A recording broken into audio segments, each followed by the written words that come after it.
Muito bem, a gente continua falando sobre o novo coronavírus com um bate-papo agora com o doutor Juan Miguel, que é infectologista e pesquisador da Fiocruz, sempre é nosso parceiro aqui no Câmera Mais, nos ajuda a entender comportamentos, mudanças, alterações. Inclusive, tivemos aí no final de semana a reclassificação dos municípios por conta de uma alta no número de casos. Essa alta, doutor, já era esperada? Bom dia.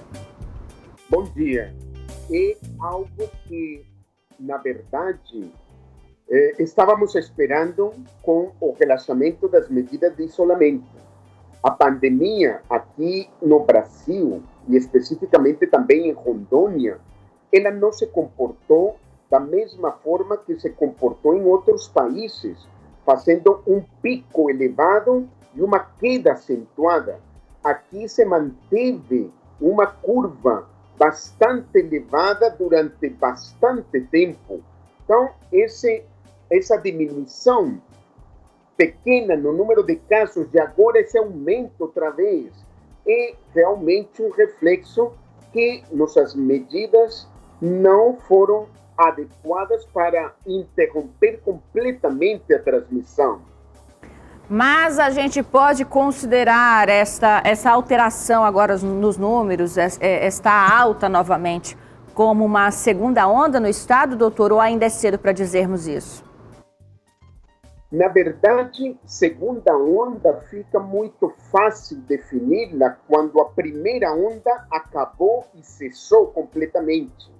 Aqui, a primeira onda estava em diminuição e agora voltou a aumentar. Então, eu não chamaria de segunda onda, mas chamaria de uma reativação na transmissão ainda de uma primeira onda não controlada. Doutora, a que a gente pode associar este crescimento no número de casos? A senhora acredita que houve uma precipitação das autoridades no relaxamento, por exemplo, das medidas? Um conjunto de fatores. Entre outras, sim, realmente o relaxamento das medidas foi bastante rápida e, em segundo lugar, a população que eu vejo na rua, ela está praticamente pensando que a epidemia acabou. E a quantidade de pessoas que eu vejo sem nenhuma restrição em termos da transmissão é muito grande esse número nas ruas. Então, esse é o resultado de relaxamento, por uma parte, do governo e das medidas, mas por outra parte, e de forma muito importante, pela própria população.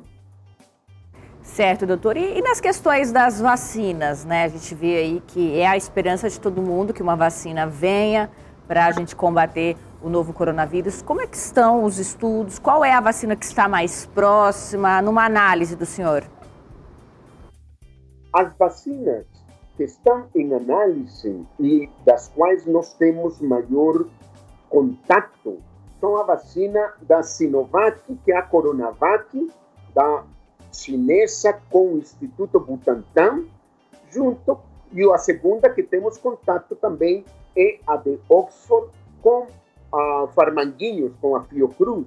Então, essas duas são as vacinas que provavelmente a gente tenha mais facilidade de contato, de distribuição e de uso. Temos a vacina russa, que não sabemos ainda muito dela em relação à sua eficácia, embora digam que é mais de 95%, não temos estudos científicos que confirmem isso. E temos a vacina da Pfizer, que também está em fase avançada.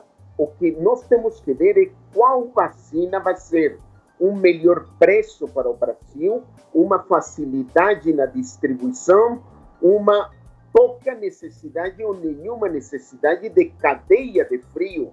Tudo isso faz com que a vacina seja mais facilmente aplicável a toda a população. Doutor, há como a gente estimar quando tivermos uma vacina de fato autorizada, sendo possível de ser aplicada na população? visto que as vacinas, por ter um custo elevado, a gente tem aí o exemplo da vacina da gripe, que ainda hoje é somente para determinados grupos. Se a gente for vacinar somente os grupos considerados de risco para o novo coronavírus, em quanto tempo a gente pode ter uma resposta, há como a gente estimar isso, de uma eliminação da circulação do vírus dentro do país?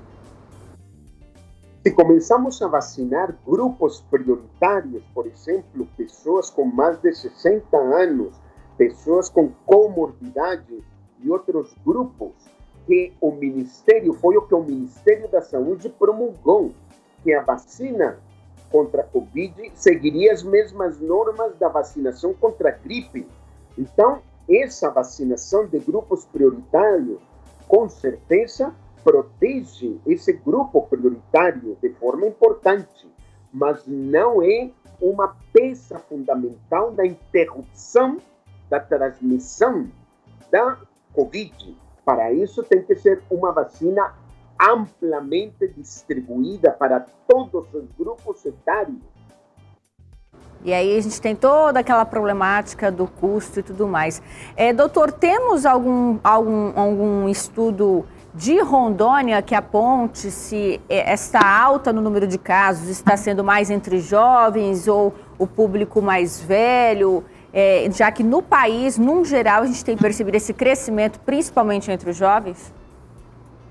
Aqui ainda não temos os grupos etários muito bem definidos em relação a este novo aumento, porque é recente, é entre outubro e novembro, e basicamente em novembro que houve esse aumento. Então, esses dados ainda precisam ser muito bem analisados, mas, na verdade, todos os grupos continuam estando expostos e, a diferença de outros países que tiveram uma primeira onda e uma segunda onda bem definida, essa segunda onda sim afetou pessoas mais jovens na segunda onda. Ainda aqui nós não temos essa definição precisa. Muito bem, a gente quer agradecer a sua participação mais uma vez aqui conosco, viu, doutor? Precisando se comunicar com o nosso telespectador, nosso programa está aberto, viu? Perfeito, muito obrigado. Tá aí a gente entendendo um pouquinho sobre os comportamentos, os números referentes ao novo coronavírus aqui no estado de Rondônia, que inclusive reclassificou através do governo do estado os municípios dentro do plano Todos por Rondônia, que traz aí medidas de distanciamento, regras para o funcionamento do comércio. Então já a gente fala também sobre este assunto, sobre a reclassificação dos municípios dentro do plano Todos por Rondônia, que visa aí medidas de segurança contra o novo coronavírus. E olha, quero lembrar a todos que o Viver Bem do último sábado, que falou com a doutora Raquel Souto, pediatra, sobre quais são os cuidados, os mistérios, mitos e verdades aí depois que o bebê nasce. Meu bebê nasceu, e agora? Se você perdeu, pode conferir este tema no nosso canal no YouTube, o canal SIC TV, tá? Este foi o quadro Viver Bem de hoje.